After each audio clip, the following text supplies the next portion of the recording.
ਬਾਬਾ ਕਰਮਦੀਨ ਹਾਂਜੀ ਆ ਜਾਓ ਯਾਰ, ਬੋਤਲ ਤੇ ਬਿਸਕਟ ਤੁਹਾਡੇ ਵਾਸਤੇ ਲੈ ਕੇ ਆਇਆ, ਜਲਦੀ ਜਲਦੀ ਆ ਜਾਓ। ਕਰਮਦੀਨ ਅਸੀਂ ਬੋਤਲ ਪੀਣ ਨਹੀਂ ਜਾਣਾ। ਕਿਉਂ? ਇਹ ਠੇਕੇਦਾਰ ਦੀ ਵਿੱਚ ਆਲ ਹੈ। ਸਾਡੇ ਕੋ ਕੰਮ ਵੱਧ ਲਏਗਾ। ਉਹ ਨਹੀਂ ਯਾਰ, ਉਹਨੇ ਖੁਸ਼ ਹੋ ਕੇ ਬੋਤਲ ਪਿਆਉਣ ਲੱਗਾ ਤੇ ਆ ਚਲੀਏ। ਨਹੀਂ ਅਸੀਂ ਨਹੀਂ ਜਾਣਾ ਯਾਰ। ਓਏ ਆ ਯਾਰ ਅਸੀਂ ਨਹੀਂ ਜਾਣਾ। ਨਹੀਂ, ਆ ਜਾ ਨਹੀਂ ਯਾਰ। ਆ ਜਾ। ਇਹਨਾਂ ਨੂੰ ਬੋਤਲ ਬਿਸਕਟ ਪਿਆਣਾ ਨਾ ਤੇ ਬਾਅਦ ਚ ਰੂੜੀ ਚ ਕਾਂ ਦਾ ਇਹਨਾਂ ਕੋ ਸ਼ਾਮ ਨੂੰ। ਆਇਓ ਜੀ ਆਇਓ ਬਾਬਾ ਜੀ, ਆ ਬਈ ਪੁੰਨੀ, ਹਲੋ ਫੜੋ ਬਿਸਕਟ ਖਾਓ।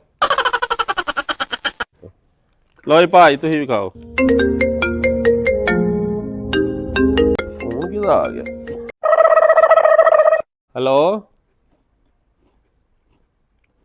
ਚਲੋ ਠੀਕ ਹੈ ਮੈਂ ਆਇਆ। ਬਾਬਾ ਕਰਮਦੀਨ ਮੈਨੂੰ ਯਾਰ ਜਰਾ ਜਲਦੀ ਤੁਸੀਂ ਬੋਤਲ ਪੀ ਲਓ ਤੇ ਛੁੱਟੀ ਕਰਕੇ ਨਾ ਤੇ ਸ਼ਾਮੀ ਉਹ ਬਾਹਰ ਬੂਹੇ ਕੇ ਰੂੜੀ ਨਹੀਂ ਜਿਹੜੀ ਲੱਗੀ ਉਹ ਜਰਾ ਸੁੱਟ ਜਿਆ ਜੇ। ਬਾਬਾ ਕਰਮਦੀਨ ਪੀ ਲੈ ਬੋਤਲ, 150 ਰੁਪਏ ਦੀ ਬੋਤਲ ਹੈ।